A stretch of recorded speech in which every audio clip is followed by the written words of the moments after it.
आप लोगों के जो सीनियर रहनुमा हैं उनको आज अडयाला जेल में इमरान खान साहब से मिलने नहीं दिया गया और सिक्योरिटी रीजंस की वजह से कह दिया गया कि जनाब 2 हफ्ते के लिए पाबंदी लगा दी गई है।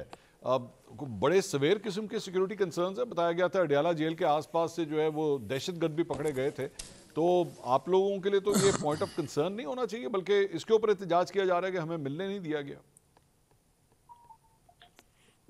मंसूर, ड्रामा चल रहा है, आपको पता है।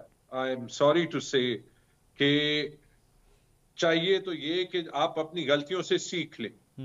2 साल वहां तक हम ले गए, पीएमएलएन खुद अपने आप को ले गई कि 17 सीटों की पार्टी रह गई।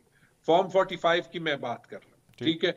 अभी भी अगर नहीं सीखते, अभी मैंने सुना है, पढ़ा है कहीं के मरियम बीबी ने जो है वो प्याज की कीमत पंजाब में जो है वो रखने के लिए केपी में या पंजाब से बाहर प्याज की जो मूवमेंट है वो बैन कर दी, जो कि हमेशा इनकी हुकूमतों में पंजाब में होता है, जो कि आइन के खिलाफ है। फ्री मूवमेंट ऑफ गुड्स का जो है वो कहता है। और ऐसे वक्त में जहां पे इतनी ज्यादा पोलराइजेशन तो है, यहां तो बिल्कुल नहीं करना चाहिए।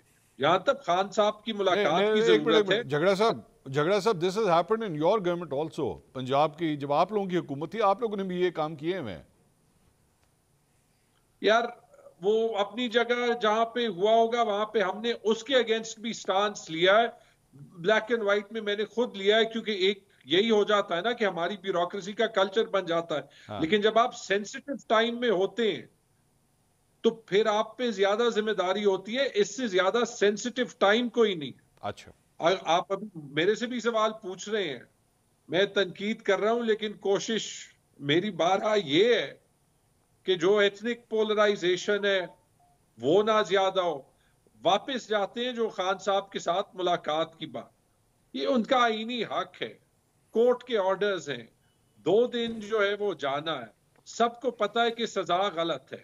मरियम नवाज शरीफ का अगर रूथलेस बनने का मतलब ये था, हालांकि शायद मैं आपके प्रोग्राम पे ही था और मुसद्दिक साहब ने रूथलेस की कोई नई डेफिनेशन, या काशिफ के साथ था, नई डेफिनेशन उन्होंने बना दी थी कि रूथलेस का मतलब कि सबके साथ इक्वल ट्रीटमेंट। ठीक है, तो इक्वल ट्रीटमेंट तो मुझे नहीं नजर आ रही, लेकिन बहरहाल ये भी ट्राई कर दें।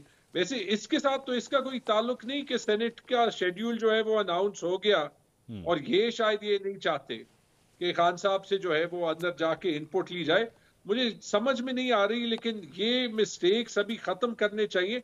अगर वाकई मुल्क ने आगे बढ़ना है और इतनी बड़ी इकोनॉमिक क्राइसिस है जो कि है, तो फिर the owners of responsibility is on the government कि वो माहौल को खराब ना करे। अच्छा, वैसे ही उनके मैंडेट पे पूरी दुनिया मान रही है। लेकिन झगड़ा साहब, अभी आपने ये जो एथनिक पोलराइजेशन की बात की और पोलराइज काम इतना ना हो, लेकिन जब आप ही के पार्टी के वजीर आला जब वो ओथ टेकिंग सेरेमनी में ना जाएं, प्राइम मिनिस्टर की और प्रेसिडेंट की, what sort of a signal is he giving?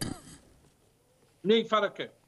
मेरे ख्याल में जो पॉलिटिकल पोलराइजेशन है, जो हमारा मैंडेट पे स्टांस है, उसके हिसाब से ये स्टेप बनता है। और मेरे ख्याल में जो अली खान ने एक बात की है, जो मेरे ख्याल में अच्छी बात है, उन्होंने ये कहा है कि जो आईनी फोरम्स हैं उस पे वो जाएंगे। सीसीआई की मैं बात कर रहा हूं कि एक्चुअल जो एंगेजमेंट होती है, जो गवर्नमेंट टू गवर्नमेंट एंगेजमेंट होती है, वो यहां पे होती होगी। ठीक है। तो अगर और ये भी हो सकता है कि माहौल मजीद खराब हो और वहां पे फिर ये हो जाए जैसे महमूद खान साहब के वक्त में था कि वो फिर आखिरी साल में नहीं जा पाए उन फोरम्स पे और मुझे उनको रिप्रेजेंट करना पड़ा। लेकिन वो आइडियल नहीं है। ठीक है, कम से कम जो गवर्नमेंट टू गवर्नमेंट एंगेजमेंट है वो होनी चाहिए। लेकिन again the onus is on the government, because पूरी दुनिया अभी ये मान रही है, कह रही है